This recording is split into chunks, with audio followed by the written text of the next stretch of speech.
यदि आप Excel user हैं तो आप वी लुकअप को अच्छी तरह से जानते होंगे और इसको यूज भी करते होंगे। साथ ही साथ आप वी लुकअप की कमियों के बारे में भी जानते होंगे, जैसे कि वी लुकअप सिर्फ लेफ्ट टू राइट वर्क करता है। मतलब आप एम्प्लॉय आईडी का यूज करके नेम फाइंड कर सकते हैं, क्योंकि एम्प्लॉय आईडी टेबल की लेफ्ट साइड में है और नेम टेबल की राइट साइड में है।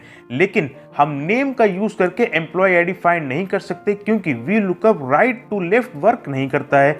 इसके अलावा वी लुकअप को हॉरिजेंटली ड्रैग करके वैल्यू को फाइंड नहीं कर सकते। जैसे कि यहाँ पर देखिए, मैंने वी लुकअप फॉर्मूला अप्लाई करके नेम फाइंड किया है। अब यदि मैं इसको हॉरिजेंटली ड्रैग करूंगा तो मुझे इसकी वैल्यू नहीं मिलेगी।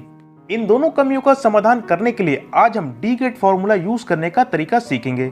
डी गेट फॉर्मूला एक बहुत ही छोटा सा फॉर्मूला है और ये एक्सेल के सभी वर्जन में काम करता है।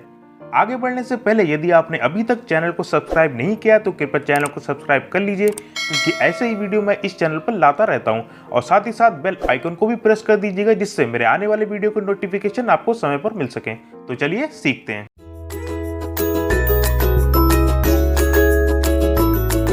सबसे पहले एम्प्लॉय आईडी का यूज करके एम्प्लॉय की सेल्स फाइंड करेंगे। तो चलिए फॉर्मूला अप्लाई करते हैं। इक्वल के साथ में लिखेंगे डी गेट, ब्रैकेट ओपन करेंगे। अब आप देख पा रहे हैं मुझसे डेटाबेस पूछा जा रहा है। डेटाबेस का मतलब है पूरी डेटा रेंज, और पूरी डेटा रेंज को सिलेक्ट करते समय आपको ध्यान रखना है डेटा रेंज को हेडिंग के साथ में सिलेक्ट करना है।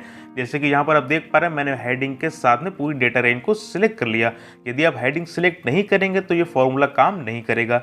अब पूरी डेटा रेंज को सिलेक्ट करने के बाद कॉमा लगाऊंगा। अब मुझसे फील्ड पूछी जा रही है और यहाँ पर डेटा रेंज की हेडिंग को फील्ड कहा जा रहा है, और मुझे यहाँ पर वो फील्ड सिलेक्ट करनी है जिसकी मुझे वैल्यू फाइंड करनी है।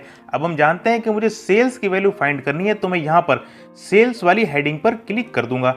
इसके अलावा आप कॉलम का नंबर भी दे सकते हैं। जैसे कि यहाँ पर देखिए, यहाँ पर एक कॉलम पहली कॉलम हो गई, दूसरी कॉलम हो गई, तीसरी कॉलम और चौथी कॉलम, तो मैं यहाँ पर डायरेक्ट 4 भी लिख सकता हूँ।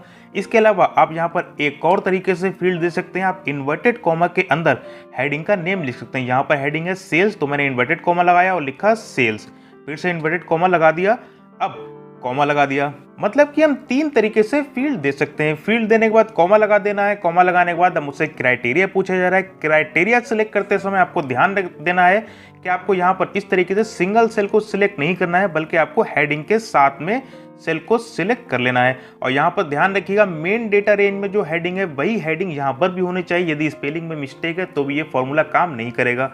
अब ब्रैकेट को क्लोज कर देना है, एंटर प्रेस कर देना है, तो आप देखेंगे आपके सामने एम्प्लॉय आईडी का यूज करके सेल्स हमारे सामने निकल कर आ चुके हैं। यहाँ पर देख लीजिए 1002 एम्प्लॉय आईडी की सेल्स है 1,10,000 और यहाँ पर भी 1,10,000 शो हो रहा है।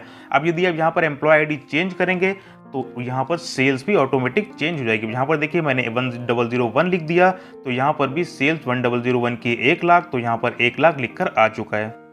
उम्मीद करते हैं कि यहाँ तक आपको अच्छे से समझ में आया होगा। अब हम डी गेट फॉर्मूला यूज करके एक ही बार में मल्टीपल वैल्यूज को फाइंड करेंगे। यहाँ पर देखिए एम्प्लॉय आईडी दी हुई है और एम्प्लॉय आईडी का यूज करके हम नेम फाइंड करेंगे, स्टोर नेम फाइंड करेंगे और उनकी सेल्स को फाइंड करेंगे। तो आइए तरीका सीखते हैं। सबसे पहले इक्वल के साथ में लिखेंगे डी गेट, ब्रैकेट ओपन करेंगे। अब मुझसे डेटाबेस पूछा जा रहा है, तो डेटाबेस को इस तरीके से मुझे हेडिंग के साथ में सिलेक्ट कर लेना है और पूरे डेटाबेस को सिलेक्ट करने के बाद F4 बटन प्रेस करके इसको फ्रीज करना है। फ्रीज मैंने इसलिए किया है क्योंकि इसी फॉर्मूले को दूसरे सेल में भी मुझे ड्रैग करना है। कॉमा लगाना है। अब मुझसे फील्ड पूछी जा रही है। अब मैंने आपको फील्ड सिलेक्ट करने के तीनों तरीके ऑलरेडी बता रखे हैं, तो मैं यहाँ पर फील्ड के रेफरेंस दे दूंगा। मैं यहाँ पर नेम फाइंड करना चाहता हूँ, तो मैं नेम वाली हेडिंग पर क्लिक कर दूंगा, कॉमा लगाऊंगा। अब मुझसे क्राइटेरिया पूछा जा रहा है, तो क्राइटेरिया सिलेक्ट करते समय फिर से आपको ध्यान रखना है हेडिंग के साथ में इस तरीके से क्राइटेरिया को सिलेक्ट करना है। क्राइटेरिया को सिलेक्ट करने के बाद इसको भी फ्रीज कर देना है। अब ब्रैकेट क्लोज करना है और एंटर प्रेस कर देना है, तो हमारा फॉर्मूला अप्लाई हो चुका है। इसी फॉर्मूले को ड्रैग करके मैं इस तरीके से हॉरिजेंटली दूसरे सेल में भी अप्लाई कर सकता हूं, और मैंने वीडियो के स्टार्ट में दिखाया था यही काम हम वी लुकअप के द्वारा नहीं कर पा रहे थे। तो आपने देखा डी गेट फॉर्मूला यूज करके एक ही बार हमने नेम फाइंड कर लिया, स्टोर नेम फाइंड कर लिया और सेल्स फाइंड कर लिया, जो कि वी लुकअप फॉर्मूला यूज करके हम नहीं कर सकते थे। अब मैंने वीडियो के स्टार्ट में आपको बताया था वी लुकअप फॉर्मूला हमेशा लेफ्ट टू राइट वर्क करता है, राइट टू लेफ्ट वर्क नहीं करता है। लेकिन D get formula left to right ही वर्क कर सकता है और राइट टू लेफ्ट भी वर्क कर सकता है। यहाँ पर देखिए नेम राइट साइड में लिखा और एम्प्लॉय आईडी लेफ्ट साइड में लिखी। अब मैं नेम का यूज करके एम्प्लॉय आईडी आपको फाइंड करके दिखाऊंगा। सबसे पहले इक्वल के साथ में मैं लिखूंगा डी गेट, ब्रैकेट ओपन करूंगा।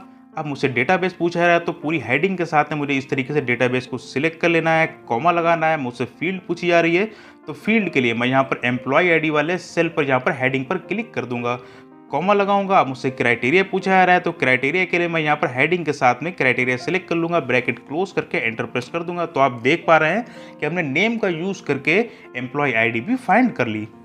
इसके अलावा वी लुकअप फॉर्मूले में आप मल्टीपल क्राइटेरिया यूज नहीं कर सकते, जबकि डी गेट फॉर्मूले में हम मल्टीपल क्राइटेरिया यूज करके वैल्यू को फाइंड कर सकते हैं। जैसे कि यहाँ पर देखिए स्टोर 1 में एक खलील लिखा है और मैं स्टोर 2 में भी एक खलील लिख देता हूँ। मतलब कि खलील नाम के 2 सेल्समैन हैं, एक स्टोर 1 में काम करता है और एक स्टोर 2 में काम करता है। अब मुझे खलील नेम की सेल्स फाइंड करना है और जो खलील स्टोर 2 में काम करता है उसकी ही सेल्स फाइंड करना है। तो मैं इक्वल के साथ में यहाँ पर लिखूंगा डी गेट, ब्रैकेट ओपन करूंगा। अब मुझसे डेटाबेस पूछा जा रहा है तो डेटाबेस के लिए मैं इस तरीके से हेडिंग के साथ में पूरे डेटाबेस को सिलेक्ट कर लूंगा, कॉमा लगाऊंगा। अब मुझसे फील्ड पूछी जा रही है तो फील्ड के लिए मैं यहाँ पर सेल्स वाली हेडिंग पर क्लिक कर दूंगा, कॉमा लगाऊंगा। अब मुझसे क्राइटेरिया पूछा जा रहा है तो क्राइटेरिया के लिए मैं यहाँ पर इन दोनों क्राइटेरिया को हेडिंग के साथ में सिलेक्ट कर लूंगा, ब्रैकेट क्लोज करूंगा और एंटर प्रेस कर दूंगा। तो आप देख पा रहे हैं मुझे सेल्स मिली है 1,12,000। आप देखिए यहाँ पर खलील जो स्टोर 2 में काम करता है उसकी सेल्स है 1,12,000। अब यदि मैं यहाँ पर स्टोर 1 कर दूं तो आप देखेंगे वैल्यू भी चेंज हो जाएगी। अब यहाँ पर स्टोर 1 करते ही यहाँ पर मुझे सेल्स मिली है 1,00,000। तो आप देख पा रहे हैं यहाँ पर खलील जो स्टोर 1 में काम करता है उसकी सेल्स है 1,00,000। अभी तक इस वीडियो में आपने डी गेट फॉर्मूला यूज करने का तरीका सीखा, साथ ही साथ वी लुकअप से डी गेट की तुलना भी करी। अब डी गेट की कमियों के बारे में भी जान लेते हैं। जैसे कि यहाँ पर देखिए यदि मैं एम्प्लॉय आईडी का यूज करके वैल्यू फाइंड कर रहा हूँ तो एम्प्लॉय आईडी वाले कॉलम में डुप्लीकेट एम्प्लॉय आईडी नहीं होनी चाहिए। यदि डुप्लीकेट एम्प्लॉय आईडी होगी तो आपको इस तरीके से एरर शो होगी। इसके अलावा यदि मैं यहाँ पर एक दूसरी एम्प्लॉय आईडी लिखूँ और फॉर्मूला वर्टिकली ड्रैग करूँ तब भी डी गेट फॉर्मूला वर्क नहीं करेगा। मतलब डी गेट फॉर्मूला सिर्फ सिंगल रो में वर्क करता है। यदि आप मल्टीपल रोज में वैल्यू फाइंड करना चाहते हैं तो आपको we lookup formula he use करना होगा। आज के वीडियो में इतना ही। अब मिलेंगे किसी अगले वीडियो में किसी दूसरे इंपॉर्टेंट टॉपिक के साथ। यदि वीडियो पसंद आया तो वीडियो को लाइक करिएगा और चैनल को सब्सक्राइब करिएगा। वीडियो में बने रहने के लिए आपका धन्यवाद।